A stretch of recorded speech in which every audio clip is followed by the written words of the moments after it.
உயிரோடி தமிழோடு இணைந்திருக்கிறீர்கள். ILC தமிழ் உயிரோடி தமிழில் அன்பர்களை உலக நார்வல் நிகழ்ச்சியில் இணைந்திருக்கிறீர்கள்.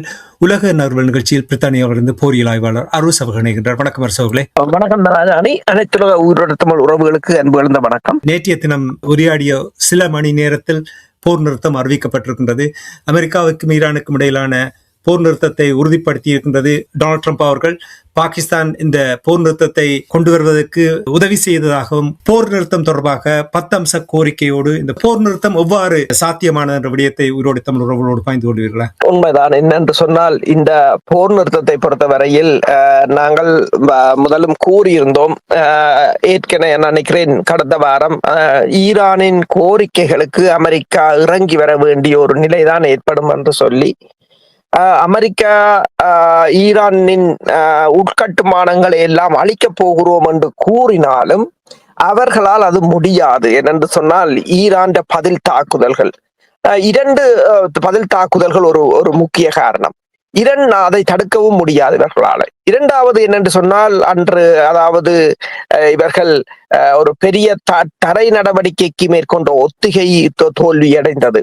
மூன்றாவது என்னென்று சொன்னால், ஐக்கிய நாடுகள் பாதுகாப்பு சபையில் ரஷ்யாவும் சீனாவும் இணைந்து கொடுத்த தோல்வி. அப்ப இதற்கு பிறகு அவர்களிடம் எந்த ஒரு ஆயுதமும் இல்லை இந்த போரை தொடர்வதற்கு. அதை தொடரவும் முடியாத ஒரு நிலை. இந்த நிலையில் தான் பாகிஸ்தானுடன் பேச்சுவார்த்தைக்கு பிறகு ஈரான் மீதான தாக்குதல்களை 2 வாரங்களுக்கு நிறுத்தி வைத்திருப்பதாக அமெரிக்க அதிபர் ஒப்புக்கொண்டிருக்கின்றார். அதை தனது ட்ரூத் சோஷியல் மீடியாவில் பதிவிட்டிருக்கின்றார். இன்று இரவு ஈரானுக்கு அனுப்பப்படும் அழிவு சக்தியை நிறுத்துமாறு கேட்டுக்கொண்டதாகவும், ஹார்முஸ் ஜலசந்தியை முழுமையாகவும் உடனடியாகவும் பாதுகாப்பாகவும் திறப்பதற்கு ஒப்புக்கொண்டதாலும் தான் இந்த தாக்குதலை நிறுத்தி வைக்க ஒப்புக்கொள்கிறேன் என்று அவர் தனது சமூக வலைத்தளத்தில் குறிப்பிட்டது மட்டுமல்லாது, அவர் ஈரான் அந்த 10 அம்ச முன்மொழிவை பெற்றுள்ளோம் என்றும், அது பேச்சுவார்த்தைக்கு பயன்படுத்தக்கூடிய ஒரு அடிப்படை என்று நம்புகிறோம் என்றும் அவர் தெரிவித்திருப்பது ஈரானின் அந்த 10 அம்ச கோரிக்கையை இவர்கள் ஏற்றுக்கொண்டதாகவே இருக்கின்றது. ஆனால் இது தொடர்பாக ஈரானின் உச்ச தேசிய பாதுகாப்பு சபையின் அறிக்கையில் தெரிவிக்கப்பட்டது என்னவென்று சொன்னால், அமெரிக்கா அபமானகரமான தோல்வியை ஏற்றுக்கொண்டு ஈரானின் 10 கோரிக்கைகளையும் ஒப்புக்கொண்டுள்ளது.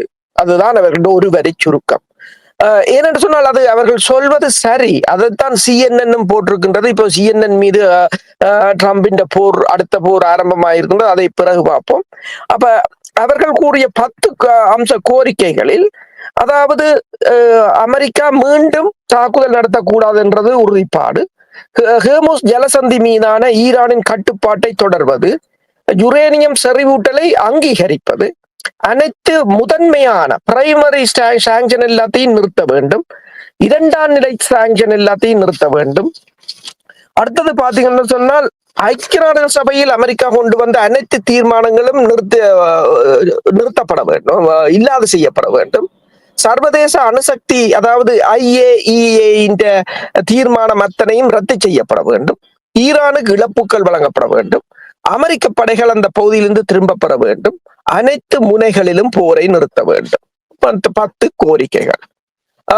இந்த கோரிக்கைகள் நீங்க பாத்தீங்கன்னு சொன்னால், 40 வருடமாக ஈரான் மீது போடப்பட்ட அமெரிக்க எல்லா ஜனாதிபதிகளும் போட்ட அழுத்தங்கள், தடைகள் அத்தனையையும் ஈரான் இந்த ஒரு போரில் இல்லாது செய்திருக்கின்றது. அதுதான் அவர்கள் இந்த வெற்றிக்கான மிகப்பெரிய காரணியாக இருக்கின்றது. இந்த போரை பொறுத்தவரையில் நாங்கள் என்ன கூறலாம் என்று சொன்னால், இந்த போரில் வென்றது ஈரான் தான். அவர்கள் பகிர்ந்து கொண்ட போர் நிறுத்த ஒப்பந்தத்தின்படி ஹார்முஸ் ஜலசந்தி மீதான கட்டுப்பாடு அவர்களுக்கு கிடைத்திருக்கின்றது. ஒரு கப்பலுக்கு $2 மில்லியன், $100 மில்லியன் அவர்களுக்கு வரும். அடுத்ததாக நீங்கள் பார்த்தீங்கன்னு சொன்னால், அனைத்து தடைகளையும் நீக்குவது, அதுவும் அவர்களுக்கு மிகப்பெரிய ஒரு வெற்றி. அதாவது இந்த தடைகளால் தான் ஈரான் பல தசாப்தங்களாக ஒரு போர் நிலையில் இருந்து வந்தது என்றதும் இப்போது அவை அனைத்தும் முடிவுக்கு வருகின்றன. அடுத்தது, அதாவது ட்ரம்பை பொறுத்தவரையில் அவரை சுற்றியிருந்த பைத்தியக்கார போர்வெறியர்களின் பேச்சை கேட்காமல் போர் தொடர்பென்று விரும்பி இருக்கக்கூடிய, அதாவது போர் தொடர வேண்டும் என்று விரும்புகின்ற இஸ்ரேலிய ஆதரவு குழுக்கள் இவர்களின் பேச்சையும் கேட்காமல் ட்ரம்ப் வந்து இந்த போரிலிருந்து வெளியேறியது சரியானதாகத்தான் பார்க்கப்படுகிறது. அதாவது ஒரு நல்ல தலைவருக்கு அழகு என்னென்றால் எப்போது விலக வேண்டும் என்று அவருக்கு தெரிய வேண்டும். சரி, ட்ரம்ப் சில சமயங்களில் இதிலாவது ஓரளவு தன் இதை காட்டி இருக்கின்றார். எப்போது விலக வேண்டும் என்று யோசித்து அதிலிருந்து விலகி இருக்கின்றார். ஆனால் இப்ப அவர் ஒன்றை கூறுகிறார் என்னென்று சொன்னால், தமக்கு ஒரு ஒப்பந்தம் கிடைத்திருக்கிறது. அதாவது அந்த விலகுவதற்கு முன்னர் இந்த ஒப்பந்தத்தை மூலம் ஒரு அழுத்தத்தை ஈரானுக்கு கொடுப்பதற்காக அவர் அழுத்தத்தை கொடுத்திருந்தாரே தவிர தாக்குதலுக்காக அவர் தன்னை தயார்படுத்தவில்லை என்பதுதான் தெளிவாக தெரிகின்றது. ஈரான் எதிர் தாக்குதலை எதிர்கொள்ளும் நிலையிலும் அமெரிக்கா இல்லை என்பதை இந்த போர் நிறுத்தம் தெளிவாக காட்டுகின்றது. அதாவது இது ட்ரம்பை பொறுத்தவரையில் இப்போது அவர் தான் வெற்றி பெற்றதாக கூறுகிறார். அவருக்கு இனி ஒரு வெற்றி பெறுவதற்கு இராணுவ ரீதியாக முயற்சிக்க தேவையில்லை. இந்த போரை தான் வென்று விட்டதாக தனக்குத்தானே கூறலாம், அது வேறு விடயம். ஆனால் மத்திய கிழக்கை பொறுத்தவரையில் இனி ஒருபோதும் பழைய நிலைக்கு திரும்பாது. கத்தார் மீதான இஸ்ரேலின் தாக்குதலுக்கு பிறகு தொடங்கியதை போல வளைகுடா நாடுகள் ஈரானுடன் மீண்டும் நல்ல உறவுகளை ஏற்படுத்த முற்படும் இந்த தாக்குதலுக்கு பிறகு. மேலும் அதிகார சமநிலை வந்து இப்போது இஸ்ரேலிடமிருந்து வெகுவாக விலகி சென்றிருக்கின்றது. இது லெபனான், சிரியா மற்றும் பலஸ்தீனம் ஆகியவற்றில் மிகப்பெரிய ஒரு சாதகமான தாக்கங்களை ஏற்படுத்தக்கூடும். அடுத்ததாக பார்த்தீங்கன்னு சொன்னால் சீனா தான் மிகப்பெரிய வெற்றியாளர்.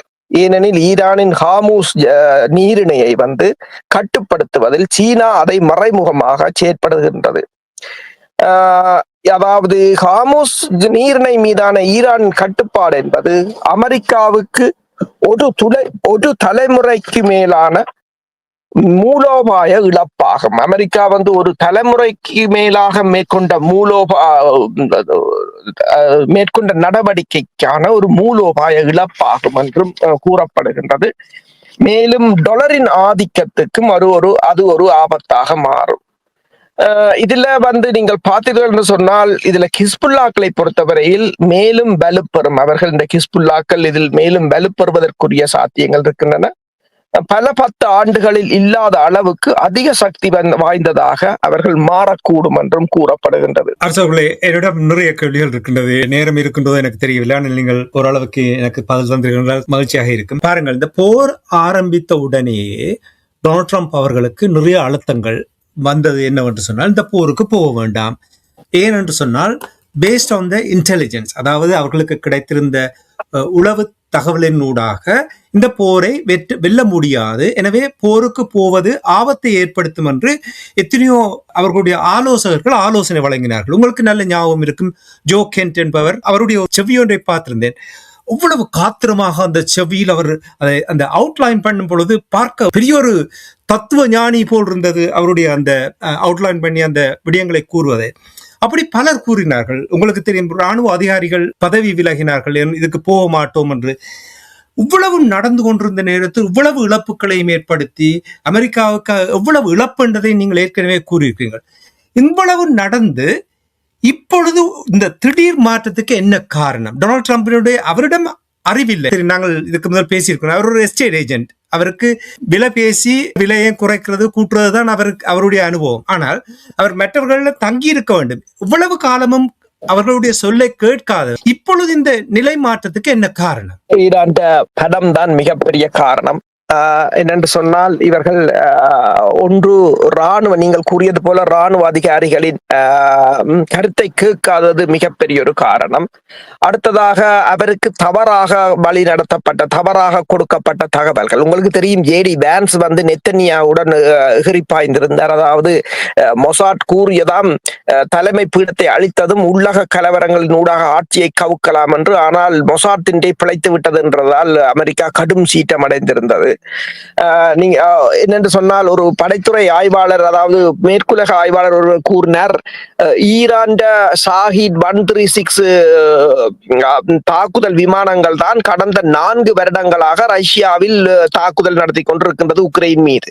அப்போ அந்த தாக்குதல் விமானங்கள் 4 வருஷமாக தாக்குதல் நடத்தின விமானங்களை பற்றி அறிந்து அதை எவ்வாறு தடுப்பது என்றெல்லாம் ஒரு ஆயத்தம் இல்லாமல் நீங்கள் போருக்கு போறீங்கள் என்று சொன்னால் உங்களை என்ன சொல்வது என்றுதான் அவர் கேட்டார்.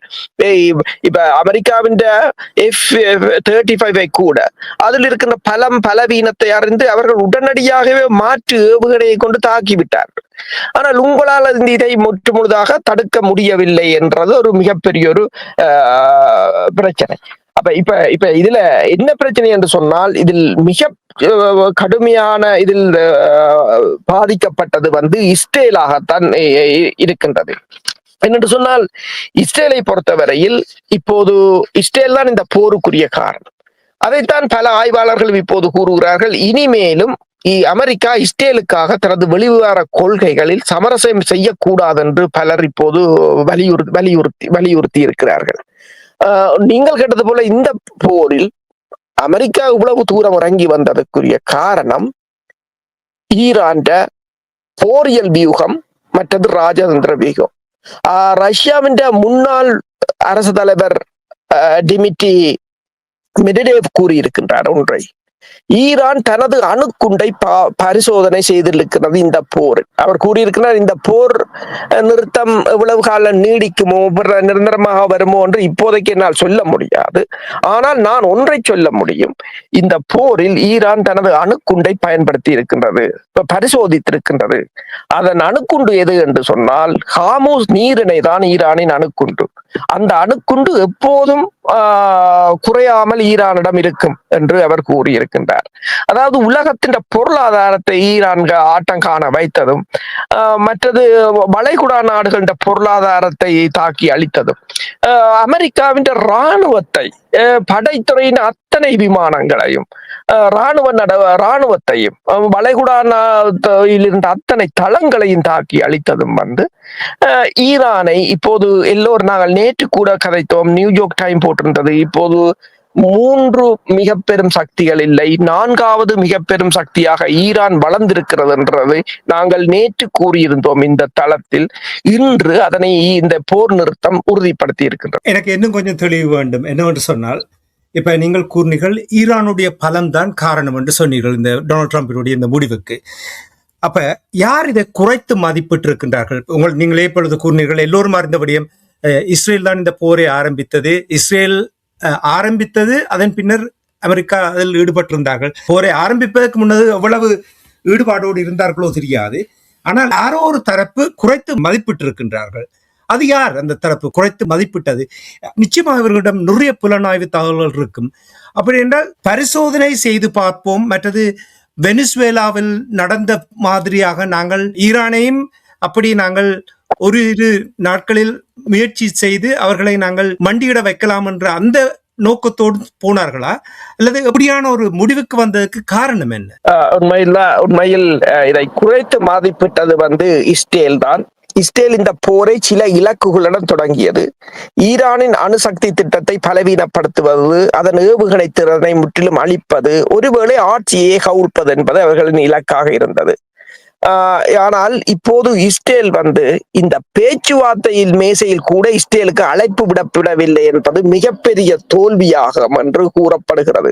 உள்நாட்டில் கூட அவரது கூட்டணியின் கடும் போக்காளர்கள் போரை தொடர விரும்பினாலும் இப்போது அமெரிக்காவை மீறி எதுவும் செய்ய முடியாத நிலையில் நிற்கிறார்கள். அதாவது இஸ்ரேலின் எதிர்கட்சி தலைவர் யாஜிர் லபிட் கூறியிருக்கிறார் என்னென்றால், வரலாற்றில் இஸ்ரேல் சந்தித்த மிகப்பெரிய அரசியல் பேரழிவு இது என்று கூறியிருக்கின்றார். அதாவது இப்போது இஸ்ரேல் லெபனான் மீதான போர் தொடரும் என்று கூறியிருக்கின்றது. அதை தொடர்வதன் மூலம் தனது இழந்த செல்வாக்கை நெத்தனியாகு தனது ஆதரவாளர்களிடம் தக்க வைக்க முற்படுவதாக கூறப்படுகிறது. எனவேதான் இஸ்ரேல் தொடர்ந்தும் ஹிஸ்புல்லாக்களை தாக்கி கொண்டு வருகின்றது. ஆனால் இஸ்ரேலின் இராணுவ நடவடிக்கையில் இறுதியில் வாஷிங்டன், அதாவது அமெரிக்காவின் ஆர்வத்தை குறைத்து விட்டது என்றுதான் கூறப்படுகின்றது. அதாவது ஒரு மாத தாக்குதல்களை விட, அதாவது இந்த ஈரான் மீதான இஸ்ரேலுடன் இணைந்தான தாக்குதல்களை விட கோமோஸ் ஜலசந்தி தான் முக்கியம் என்று இப்போது ட்ரம்ப் முடிவு செய்திருப்பது நெத்தனியாகுவை ஓரம் கட்டி இருக்கின்றது. இதில் மிகப்பெரிய தோல்வியாளராக இப்போது இஸ்ரேல் தான் நிற்கின்றது என்று பல ஊடகங்கள் இதனைத்தான் கூறியிருக்கின்றது. இந்த அதாவது நீங்கள் சொன்னது போல இதை குறைத்து மதிப்பிட்டது இஸ்ரேலின் புலனாய்வுத்துறையும் அமெரிக்காவின் புலனாய்வுத்துறையின் தோல்வியாகத்தான் இதனை பார்க்கலாம். இனி இப்ப நீங்கள் கூறினீர்கள் இந்த 10 அம்ச போர் நிறுத்தத்துக்கான திட்டத்தை கூறும் பொழுது 4 தசாப்தங்களாக இருண்ட ஒரு ஈரானில் வாழ்ந்த அடக்குமுறைக்குள் வாழ வேண்டிய எவ்வளவு தடைகளோடு வாழ வேண்டிய அந்த மக்கள் இப்பொழுது ஒரு துறந்து விடப்பட்டதாக பார்க்கப்படும். உங்களுக்கு தெரியும், அந்த அமெரிக்கா உளவுத்துறையை, இஸ்ரேலுடைய உளவுத்துறையை அனுப்பி அங்கே உள்ளூர் கலவரங்களை ஏற்படுத்துகின்றதுக்கான முயற்சி, நாங்கள் வருகின்றோம் நீங்கள் போராடுங்கள் என்று சொன்ன விடயங்கள். இனி இதற்கு முன்னதாக 2-3 நாட்களுக்கு முன்னதாக ஈரானிய மக்களே சொல்லுகிறார்கள், எங்களுடைய நாட்டுக்குள் வந்து நீங்கள் பொம்மை போடுங்கள் என்று அமெரிக்காவிடம் கேட்கிறார்கள் என்றெல்லாம் கூறின விடயங்களை நீங்கள் கூறும் பொழுது இந்த 10 அம்ச கோரிக்கை 4 தசாப்தங்களில் எவ்வளவு நெருக்குவாரத்துக்கு முகம் கொடுக்க வேண்டியவர்கள் இப்பொழுது அது அப்படியே பிரட்டி போட்டிருப்பது போல் தான் நீங்கள் கூறுவதை வைத்து நான் உணர்கிறேன். அப்படி என்றால் ஈரான் அமெரிக்காவை அடிபணிய வைத்திருக்கின்றதா? உண்மைதான். அதை நாங்கள் கூறுவதை விட பலரும் இதை கூறியிருக்கின்றார்கள்.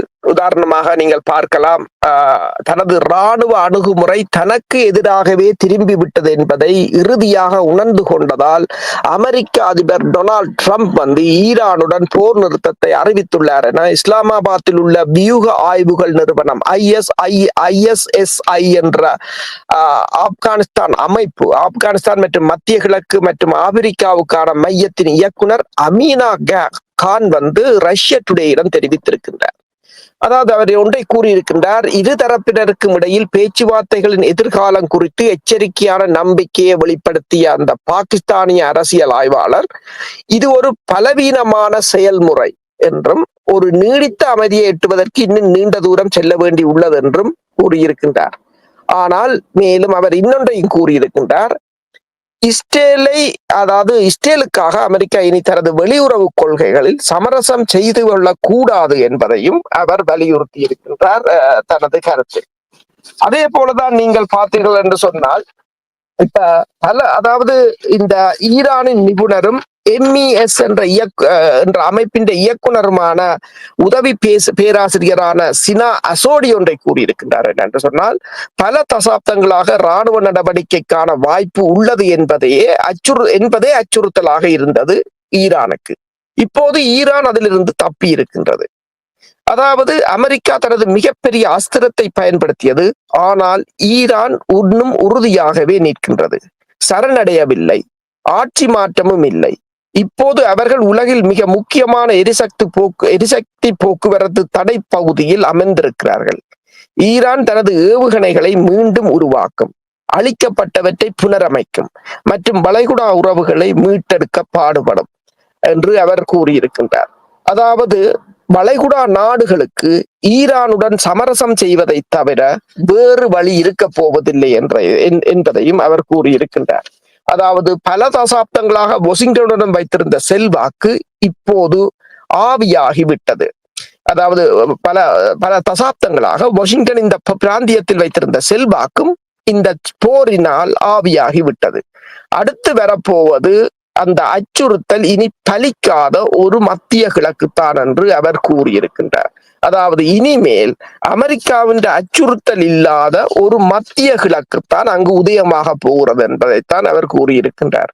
அதே போல நீங்கள் பார்த்தீர்கள் என்று சொன்னால், அலெக்சாண்டர் டுகின் என்றவர் ரஷ்யாவின் ஒரு மிகச்சிறந்த பிலோசபர் என்று சொல்வது, அவரின் மகள் ஒரு ரஷ்ய டுடேயின் ஒரு 10 இராணுவ ஆய்வாளராக இருந்தவர், படைத்துறை செய்தியாளராக. அவரை 2022 ஆண்டு உக்ரைன் காருக்குள் குண்டை வைத்து படுகொலை செய்திருந்தது.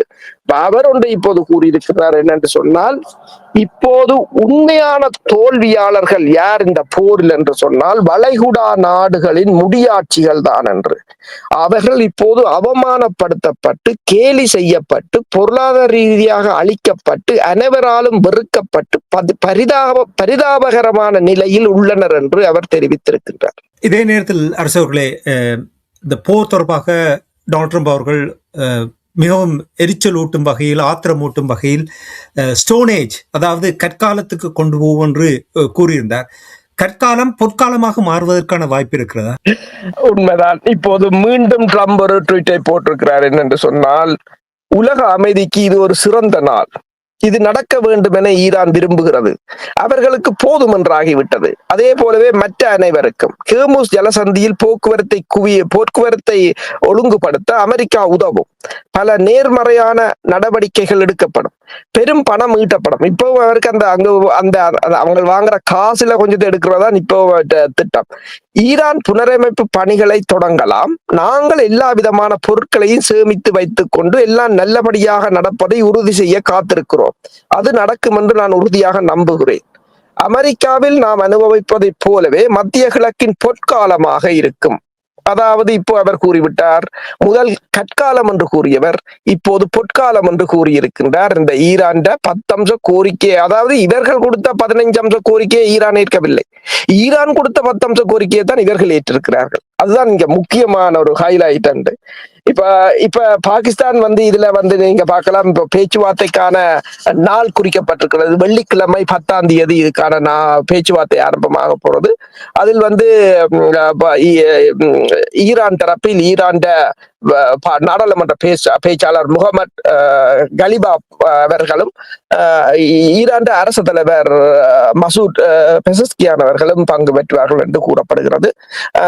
அமெரிக்காவின் தரப்பில் ஸ்டீவ் விட்கோஃப் மற்றும் பெர்னார்ட் குஷ்னர் மற்றது ஜேடி வேன்ஸ், இந்த முறை அவர்கள் ஜேடி வேன்ஸை அதில் இணைத்திருக்கிறார்கள். இதில் பாகிஸ்தான் அதனை இஸ்லாமாபாத்தில் ஒழுங்குபடுத்துவதாகவும் கூறப்படுகின்றது. அதாவது இங்க சொன்னது போலதான் கற்காலம் என்றார், 24 மணி நேரத்துக்கு அது பொற்காலமாக இப்போது மாறி போய் நிற்கின்றது. இதே நேரத்தில் உங்களுக்கு தெரியும், இஸ்ரேல் இந்த போரை ஆரம்பித்தது. இஸ்ரேலுடைய எதிர்க்கட்சி தலைவரும் கூட இந்த போர் தொடர்பாக, இந்த போர் நிறுத்தம் தொடர்பாக அவர்களுடைய கருத்தை வெளிப்படுத்தி இருக்கிறார்கள்.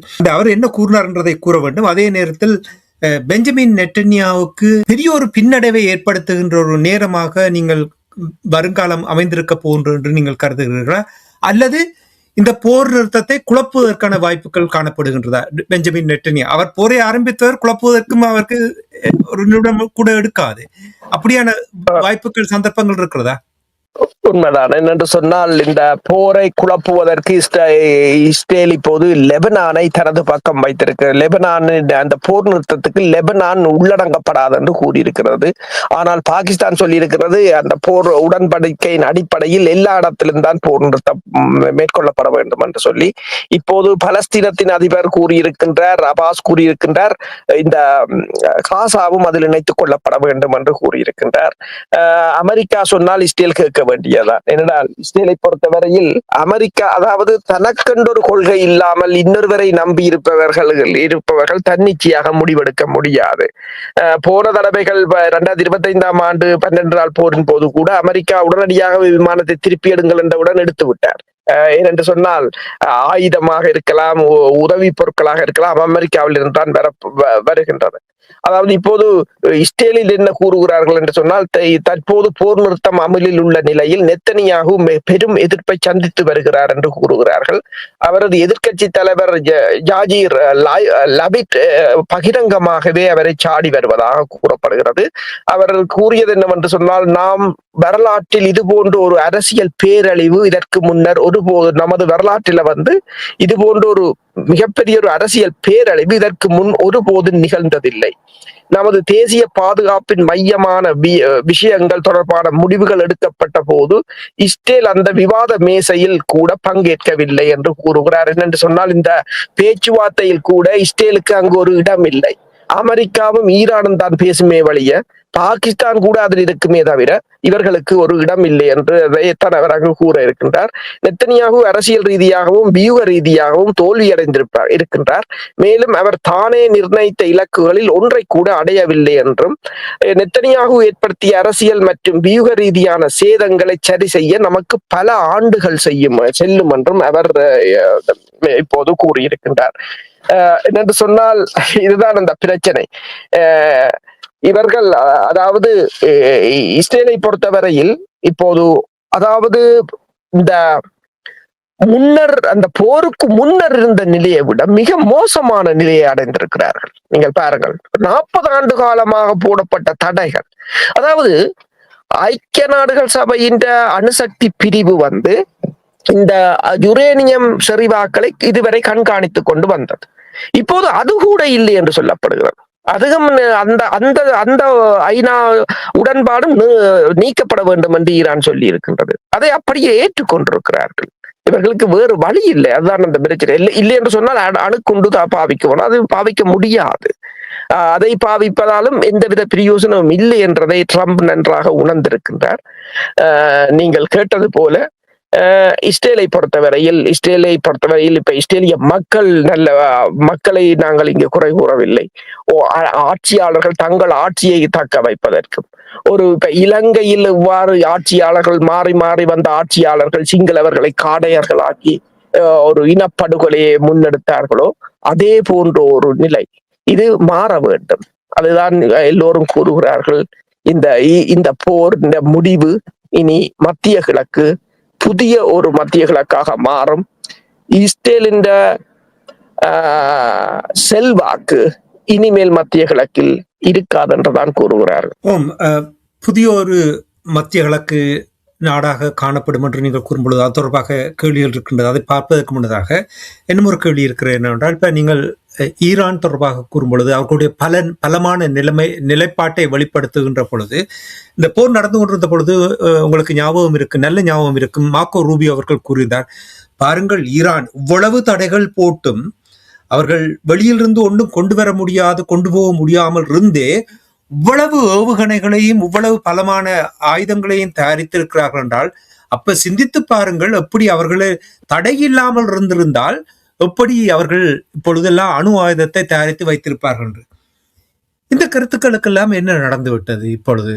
இனி அப்படி என்று சொன்னால் இவர்கள் அதை முற்றுமுழுதாக ஏற்றுக்கொண்டு விட்டார்களா? ஈரான் அந்த பிராந்தியத்தினுடைய ஒரு வல்லரசாக மாறிவிட்டது, அதை ஏற்றுக்கொள்ள வேண்டிய ஒரு நிலைமைக்கு இவர்கள் வந்து விட்டார்.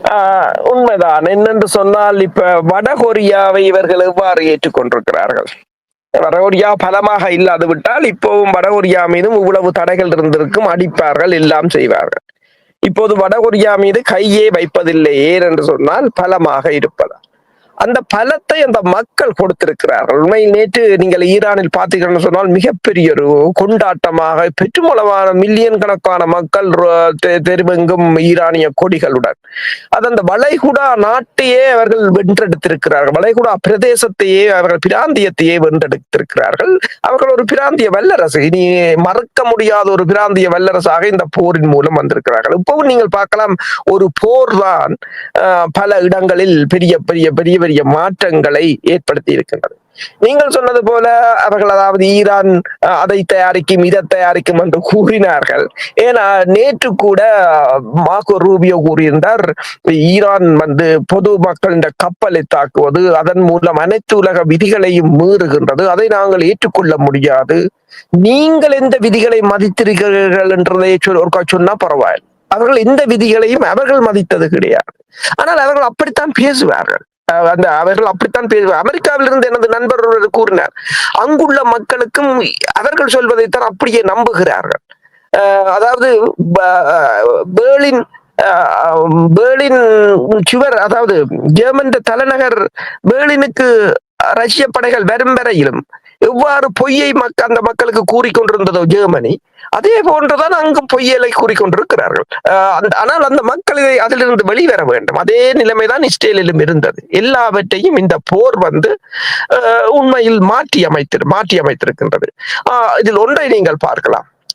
இறுதியாக ஒன்றை சொன்னார்கள், 14 மில்லியன் மக்கள் வந்து தங்கள் உயிர்களை துறப்பதற்கு என்றால் 140 லட்சம் மக்கள் தங்கள் உயிர்களை திறப்பதற்கு சைன் பண்ணி இருக்கிறார்கள் ராணுவத்தில் சேருவதற்கு அமெரிக்கா தரைப்படையை இறக்கினால் என்று. அதுல முக்கியமான விடயம் என்று சொன்னால் அந்த 14 லட்சம் மக்கள்ல முதலாவது ஆளா கையெழுத்திட்டது ஈரான் அரசு தலைவர் பெசஸ்கியான் தான் முதலாவது ஆளாக அதில் கையெழுத்திட்டவர். அவ்வாறுதான். அதே போலதான் நேற்று வாஷிங்டன் போஸ்ட் ஒன்றை போட்டிருந்தது. அதாவது அவர்கள் கூறினார்கள் என்றால் ஈரானிடம் இன்னும் 15,000 ஏவுகணைகளும் 45,000 ஆளில்லாத விமானங்களும் இருக்கின்றது என்று சொல்லி ஏற்கனவே ஈரானுடன் நடந்தது போதும் என்றாகிவிட்டது டொனால்ட் ட்ரம்புக்கு. இன்னும் இவ்வளவு இருக்கு என்று சொன்னால் அதற்கு மேல் அவர்களால் தாங்க முடியாது. மற்றது இன்னொன்றை நான் கூறுகிறேன் இங்கே என்றால் இனி எல்லா தடைகளும் அகன்று விட்டது. இனி ஈரான் சுதந்திரமாக வர்த்தகத்தை செய்யலாம், சுதந்திரமாக ஆயுதங்களை வாங்கலாம், சுதந்திரமாக தனது படையை பலப்படுத்தலாம்.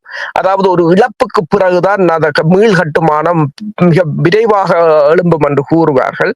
அது இதில் சீனாவின் பங்கு, சீனா இதில் பிரதம வெற்றியாளர், ரஷ்யாவின் பங்கும் தோழர்கள் அதாவது நண்பர்களாக இருந்து அவர்கள் ஒருபோதும் விட்டுக் கொடுக்கவில்லை. நீங்கள் பார்க்கலாம் நேற்று நடந்த ஐக்கிய நாடுகள் சபையின் பாதுகாப்பு சபையில் கூட அவர்கள் இரு நாடுகளும் சேர்ந்து வீட்டோ பலவையா ஒரு நாடு தான் வீட்டோ பண்ண மற்ற நாடு சும்மா இருக்கும். தங்கள் பலத்தை ஒற்றுமையை காட்டுவதற்காக 2 நாடுகள் எல்லோரும் அதிசயமாகத்தான் பார்த்திருந்தார்கள். 2 நாடு ஒரு வீட்டோ காணும். ஆனால் 2 நாடுகளும் தங்கள் ஒற்றுமையை காட்டுவதற்காக அதை வீட்டோ செய்திருந்தார்கள். ஈரானும் அதற்கு தனது நன்றியை தெரிவித்திருந்தது. ஈரான் இனி ஹிஸ்புல்லாக்களையும் விட்டு போகாது. அவர்களை ஏனென்றால் ஈரான் தான் அவர்களை இந்த போருக்குள் இழுத்தது. அவர்களை தனியாக விட்டு ஈரான் போகாது. ஆனால் இதில் டுர்ஜின் கூறினது போல இதில் பரிதாபப்பட்டு நிற்பது இப்போது வளைகுடா நாடுகள். இனி டொனால்ட் ட்ரம்ப் அவர்கள் ஈரானை ஆயுதத்தை கீழே போட்டு சரணடையுங்கள் என்று கேட்டிருந்தார். அமெரிக்கா சரணடைந்திருக்கின்ற என்று நீங்கள் நம்புகிறீர்களா? ஒரு கேள்வி. 2வது கேள்வி, ஊடகங்கள் மீது அவர் அடிக்கடி பாய்ந்து கொண்டு வந்திருந்தார். கத்தி விழுந்து அவர்கள் மீது தன்னுடைய அந்த எதிர்ப்பை காழ்ப்புணர்வை வெளிப்படுத்தும் வகையில் செயல்பட்டு வந்திருந்தார் டொனால்ட் ட்ரம்ப் அவர்கள். குறிப்பாக CNN மீது. CNN என்ன முடிவு, யார் வெற்றி பெற்றது என்று ஏதாவது முடிவு அறிவித்திருக்கிறார்களா? இப்போது ட்ரம்பின் சமர் வந்து எல்லா இடத்திலும் இருந்து இப்போது CNN-க்கு மாறிவிட்டது. CNN-ஐ பொறுத்தவரையில் CNN தான் இப்போது ட்ரம்பின் மிகப்பெரிய எதிரியாக மாறி இருக்கின்றது. அதாவது CNN வெளியிட்ட செய்தி என்னவென்று சொன்னால் ஈரானின் உச்ச தேசிய பாதுகாப்பு சபையின் முழு அறிக்கையையும் CNN ஒளிபரப்பி இருந்தது. அதற்கு CNN கூறியிருந்தது ஈரான் ஒரு மாபெரும் வெற்றியை அடைந்து விட்டதாகவும் தங்கள் 10 அம்ச கோரிக்கையை அமெரிக்கா ஏற்றுக்கொள்ளும்படி கட்டாயப்படுத்தி இருப்பதாகவும் CNN ஒரு செய்தியை வெளியிட்டது. உடனடியாகவே ட்ரம்ப் கூறியிருக்கின்றார் அந்த நிறுவனம் மோசடியானது, CNN மோசடியானது, அவர்கள் தேச துரோகம் குற்றத்தை செய்கிறார்கள், அவர்கள் பொய் ஃபேக் நியூஸ்களை அம்பலப்படுத்துகிறார்கள். இந்த CNN நெடுகத்த ஃபேக் நியூஸை தான் போட்டு அமெரிக்க மக்களின் பாதுகாப்பை சீர்குலைப்பதாகவும் இந்த செய்தி தொடர்பாக இந்த செய்தியை அவர்கள் முழுமையாக உடனடியாக அகற்ற வேண்டும், இல்லை என்று சொன்னால் இந்த செய்தி தொடர்பாக அவர்கள் மீது வழக்கு தொடரப்படும் என்று கூட மிரட்டி இருக்கின்றார் அமெரிக்க அதிபர். அதாவது தாங்கள் சொல்ற வெற்றியை அவர்கள் உண்மையை சொல்லிவிட்டார்கள் என்பதுதான் இப்போது ட்ரம்புக்குள்ள இருக்கின்ற பிரச்சனை. ஆனால் தற்போதைய இந்த காலகட்டத்தில் சமூக வலைத்தளங்கள், ஊடகங்கள் என்று எவ்வளவோ பெருசா அதாவது உலகம் சுருங்கிவிட்ட நிலையில் அவரால் இதுகளை மறைக்க முடியாது என்பதை அவர் முதலில் உணர்ந்து கொள்ள வேண்டும். இனி அரசர்களே, உங்களுக்கு தெரியும், இந்த போர் நடந்து கொண்டிருந்த பொழுது சில நாடுகள் தங்களுடைய எதிர்ப்பை வெளிப்படையாக வெளிப்படுத்தி இருந்தார்கள். குறிப்பாக ஸ்பெயின் இந்த போர் நிறுத்தம் தொடர்பாக என்ன கருத்துக்களை வெளியிட்டிருக்கிறார்கள் என்று கூறுவீர்களா? உண்மையில் ஸ்பெயின் வந்து உங்களுக்கு தெரியும், முதல்ல இருந்தே ஸ்பெயின் வந்து இந்த போர் நிறுத்தம் தொடர்பாக இந்த போரில் அவர்கள் ஈடுபடவும் இல்லை. அதே நேரம் இந்த போருக்கான உதவிகளை வழங்குவதற்கு இப்ப வான்பரப்பை கூட ஸ்பெயின் தான் முதலில் நிறுத்தி இருந்தது. இப்போது ஸ்பெயின் ஒன்றை கூறியிருக்கின்றது, ஐரோப்பிய ஒன்றியத்தில் வந்து ஈரானுக்கு எதிரான அமெரிக்கா இஸ்ரேலிய போருக்கு மிக கடுமையான எதிர்ப்பானது ஸ்பெயின் தான். அப்ப அவர்கள் கூறியிருக்கின்றார்கள் போர் நிறுத்தம் ஒரு நல்ல செய்தி என்று.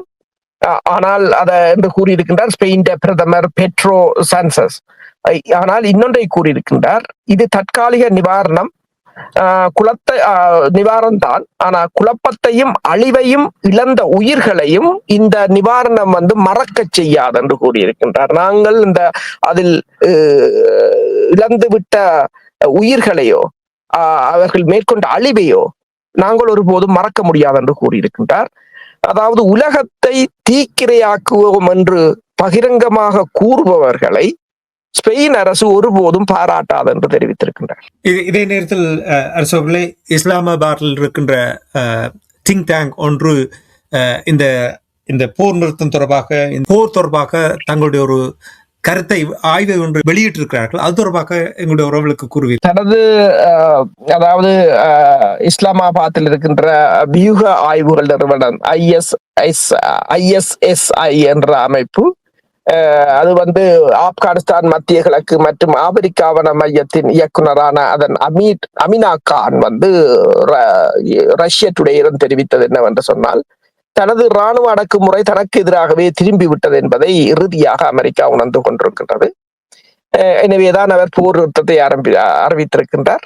தனது இரு தரப்பினருக்கும் இடையிலான பேச்சுவார்த்தையின் எதிர்காலம் குறித்து எச்சரிக்கையான நம்பிக்கையை வெளிப்படுத்திய அந்த ஆய்வாளர் என்ன என்று கூறியிருக்கின்றார் என்னால், இது ஒரு பலவீனமான செயல்முறை என்றாலும் நீடித்த அமைதியை எட்டுவதற்கு இன்னும் நீண்ட தூரம் செல்ல வேண்டி இருக்கின்றது. ஆனால் இஸ்ரேலுக்காக அமெரிக்கா இனி தனது வெளியுறவு கொள்கையில் சமரசம் செய்யக்கூடாது என்று கூறியிருக்கின்றார். நாங்கள் இந்த பாகிஸ்தான் தொடர்பாக அடுத்த நிகழ்ச்சி கொஞ்சம் விரிவாக பார்க்கலாம் என்று நம்புகிறேன். நாங்கள் நிகழ்ச்சி என்று கொண்டு வர போன்ற நிறைவாக இந்த டொனால்ட் ட்ரம்பினுடைய இந்த முடிவுக்கு உங்களுக்கு தெரியும், அவர் மீது பதவி துஷ்பிரயோகம் தொடர்பாக வழக்கு தாக்குதல் நடத்த இருப்பதாக நீங்கள் நிகழ்ச்சியில் கூறியிருந்தீர்கள். இது எவ்வளவு பங்களித்திருக்கின்றது டொனால்ட் ட்ரம்பினுடைய இந்த போர் நிறுத்த ஒப்பந்தத்துக்கு, மனம் மாற்றத்துக்கு இது எவ்வளவு பங்களித்திருக்கின்றது என்று நீங்கள் கருதுகிறீர்கள்? அமெரிக்காவில் அவருக்கு எதிரான, அதாவது அமெரிக்காவின் சரத்து 25 அடிப்படையில் ஒரு அரசு தலைவரை பதவி விலக கோருவதற்கான கோரிக்கைகள் முன்வைக்கப்பட்டிருந்தது. அதுக்கு ஒவ்வொரு மணித்தியாலமும் அதில் சேர்பவர்களின் எண்ணிக்கை அதிகரித்து கொண்டு வந்திருந்தது. செனட் உறுப்பினர்களாக இருக்கலாம், காங்கிரஸ் உறுப்பினர்களாக இருக்கலாம், இரு கட்சிகளை சேர்ந்தவர்களும் அதில் பெருமளவில் எண்ணிக்கையில் சேர்ந்து கொண்டிருப்பதை பார்க்கக்கூடியதாக இருந்தது. அதுக்கும் ட்ரம்புக்கும் மிகப்பெரிய ஒரு சிக்கல். எரிபொருள் விலை ஏற்றம் உண்மையில் நாங்கள் நேற்று பார்த்திருந்தோம், மோகன் ஸ்டான்லி வங்கி கூட போட்டிருந்தது, அடுத்த வாரம் கிட்டத்தட்ட $5 மாறிவிடும் எரிபொருள் என்று சொல்லி. அதுவும் அவருக்கு மிகப்பெரிய ஒரு நெருக்கடியை கொடுத்திருந்தது. அதாவது அமெரிக்காவில் ஏற்பட்டிருக்கின்ற இந்த பொருளாதார தாக்கம். அடுத்தது இவரின் நடவடிக்கைகள் அனைத்தும் அவரின் கட்சிகளுக்குள் உள்ளவர்களே, ரிப்பப்ளிக்கன் பார்ட்டியில் இருப்பவர்களையே அவர் ட்ரம்பில் இருந்து தூர வைத்ததாகத்தான் கூறப்படுகின்றது. அவர்கள் எல்லோரும் ட்ரம்பில் இருந்து விலத்தி நிற்கத்தான் முற்பட்டார்கள் என்று கூறப்படுகிறது. இந்த தனிமைப்படுத்தலும் ஒரு மிக முக்கிய காரணம் ட்ரம்பின் இந்த மாற்றத்துக்கு. நன்றி அரசர்களே. இன்றைய இந்த நிகழ்ச்சியில் இணைந்து பல விடயங்களை, தகவலை திரட்டி கொண்டு வந்ததற்காக நன்றி. நிறைய கேள்விகள் இருக்கின்றது. குறிப்பாக அரபு நாடுகள் மீது வரும் காலங்களில் எவ்வாறு ஈரான் தன்னுடைய உறவு நிலையை மாற்ற வேண்டும், எவ்வாறு கட்டியெழுப்ப போகிறார்கள் என்ற விடயங்களை நாங்கள் பார்க்க இருக்கின்றோம் என்று கூறிக்கொண்டு நாங்கள் மீண்டும் இன்னொரு நிகழ்ச்சி இணைந்திருப்போம். அதற்கு நன்றி, வணக்கம். எமது பார்வையாளர்களுக்கு வணக்கம்.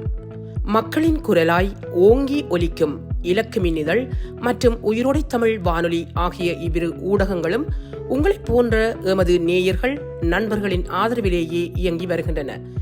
மிக குறைந்த வளங்களுடன் பல இடர்கள் மற்றும் தடைகளை தாண்டி பயணிக்கும் எமது ஊடகங்களின் பணிகள் மேலும் வளர உங்களால் முடிந்த நிதி உதவியை வழங்கி இன்னும் காத்திரமான செயற்பாடுகளை முன்னெடுக்க உதவுமாறு மிகவும் பணிவன்புடன் வேண்டி நிற்கின்றோம். உங்கள் பங்களிப்பு உங்களின் உரிமை குரலாய் ஓங்கி ஒலிக்கும். நன்றி.